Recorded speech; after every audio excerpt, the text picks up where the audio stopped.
Bisi's hands trembled as she read the letter that was never meant for her eyes. Take care of your mother when she's old. I failed her as a husband. I became just a father. And now that you're gone, I realize I don't know how to love her anymore. Or maybe I never did it right. The words, written in her husband's familiar handwriting, blurred as tears fell onto the paper. After 28 years of marriage, this was how Fola truly felt. The truth hit her like a physical blow. Their marriage had been dying, one silent day at a time, and she hadn't even noticed until now. In the quiet neighborhood of Olowu Crescent lived the Adebayos, respected by all who knew them. Me and Mrs. Adebayo had built a life that looked perfect from the outside. 3 successful children, a beautiful home, and nearly 3 decades of marriage. They sat side by side at church every Sunday. At family gatherings, they smiled and held hands. They had played their parts well. Their eldest son, Kola, left for university 7 years ago and now worked as a doctor in London. Their daughter, Lola, moved to Lagos for a banking job 3 years later. But it was their youngest, Tolu, whose departure changed everything.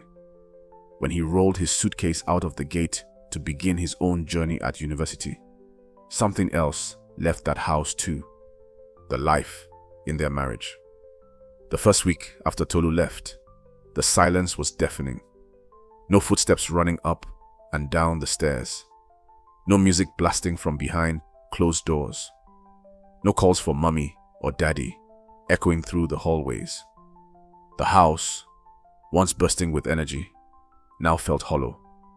Bisi wandered from room to room, dusting furniture that wasn't dirty and straightening bedsheets that hadn't been slept in.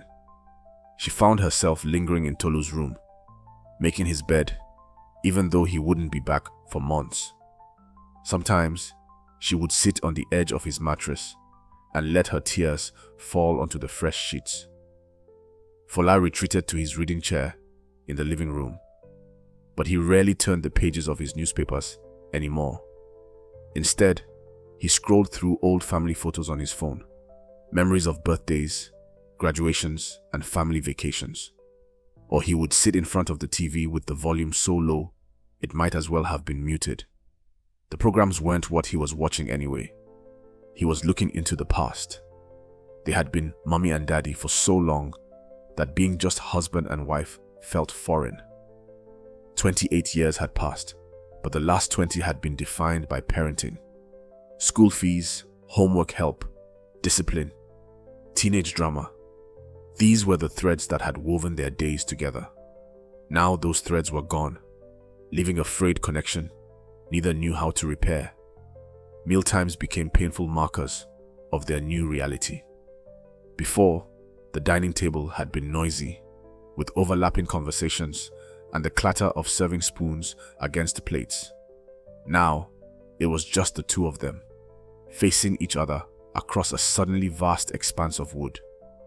Bisi still cooked the same amount of food at first. Force of habit. Pots of jollof rice, egusi soup, and yam porridge that would go mostly uneaten. She would set the table carefully, placing 2 plates opposite each other as she always had. "Fola, food is ready," she would call. But more often than not, Fola would take his plate to the living room. "I'll eat while I watch the news," he would say. Or sometimes, "I'm not really hungry." After a week of this, Bisi reduced the portions. After a month, she sometimes didn't bother cooking at all. One evening, as Fola declined dinner for the 3rd time that week, something in her snapped. "Then, what are you hungry for, Fola?" she asked, her voice quiet but strained. He looked up, surprised by the directness of her question.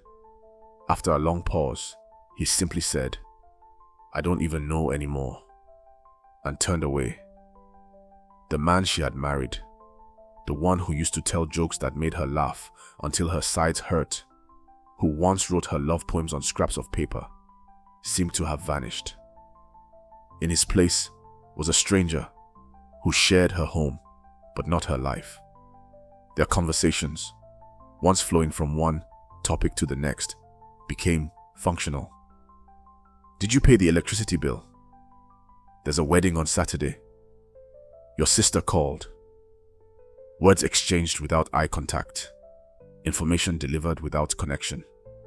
Bisi joined the church women's group and volunteered for extra duties. Fola started going to the club on weekends to watch football with his friends. They created separate lives under the same roof, passing like ships in the night. Months passed this way. Phone calls from their children became the only times the house felt alive again. Bisi and Fola would transform, laughing and joking, asking questions about their children's lives.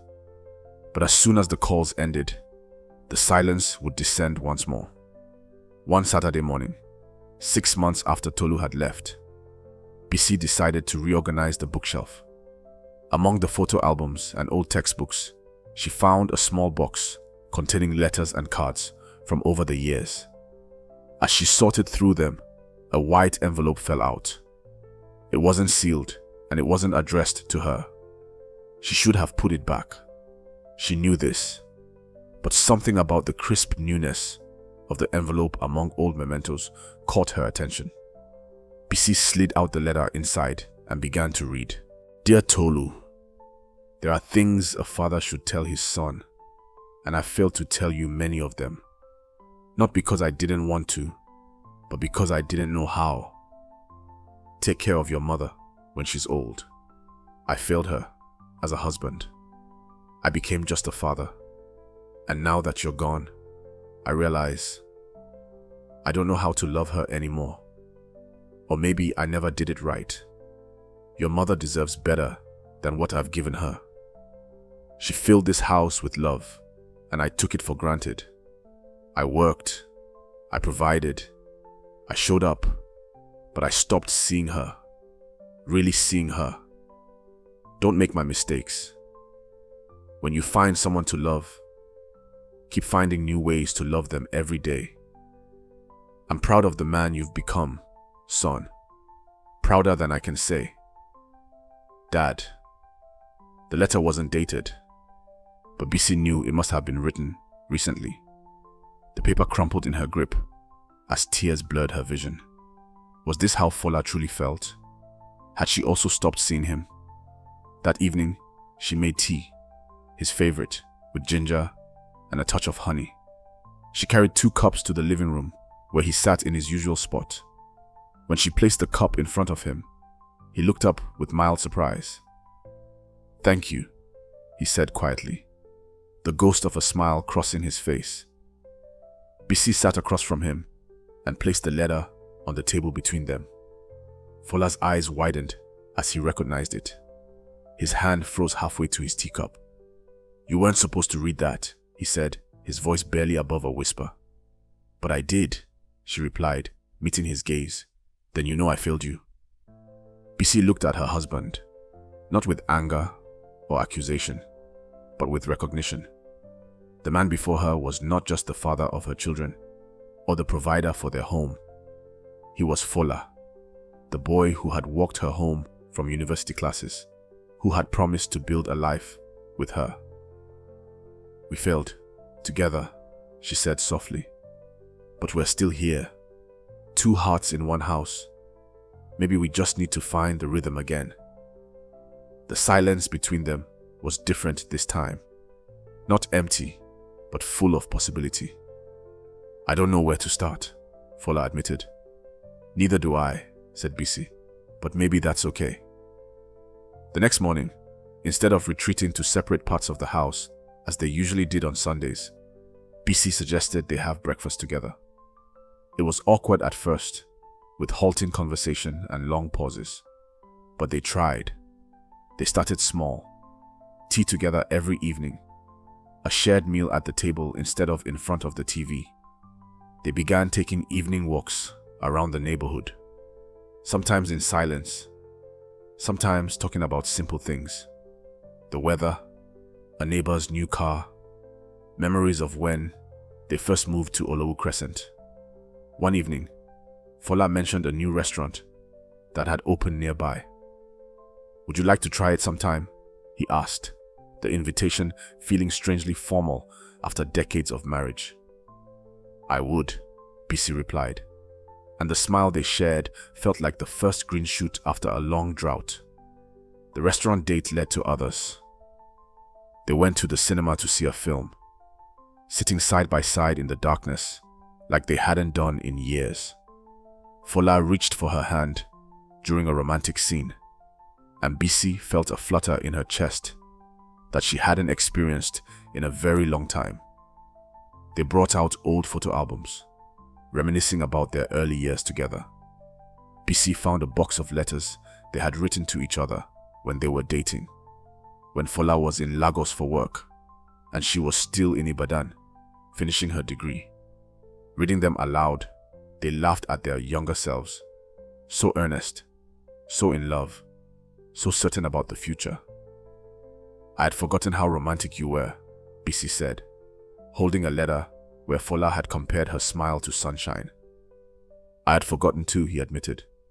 "Somewhere along the way, I stopped telling you how I felt.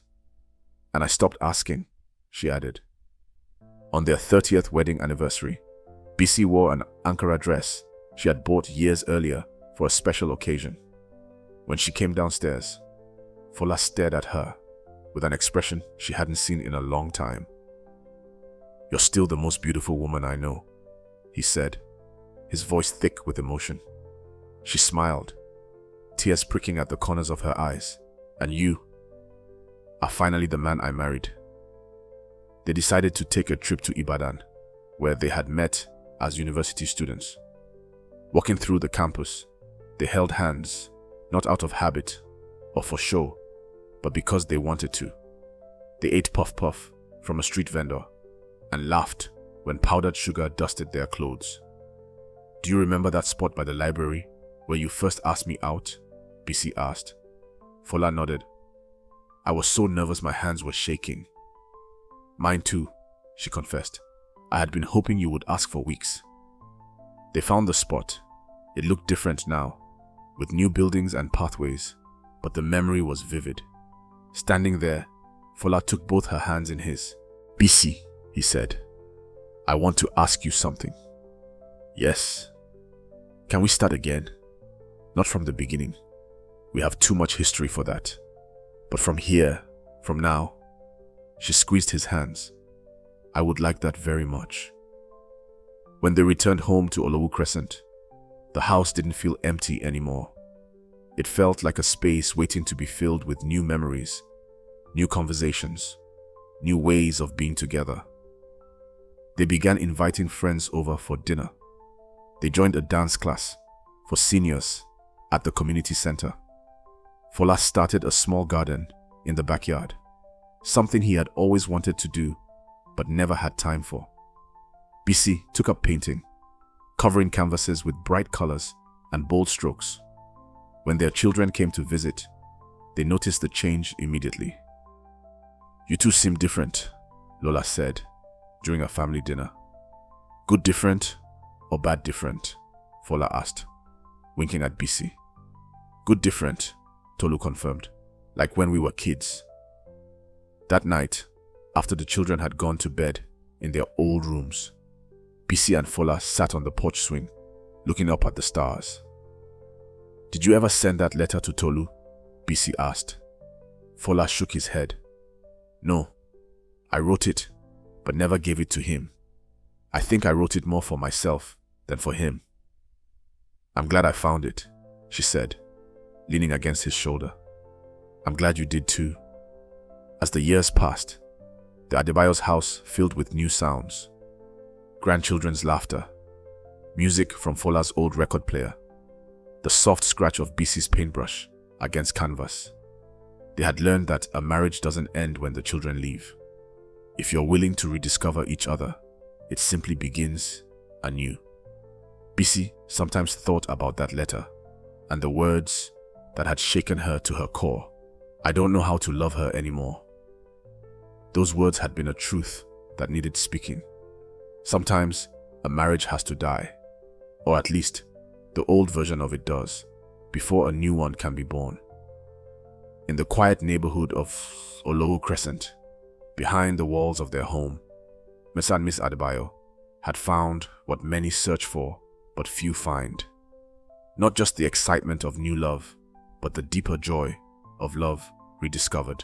Share your thoughts about this story in the comments section, and don't forget to like, share, and subscribe to this channel for more exciting stories from the heart of Africa.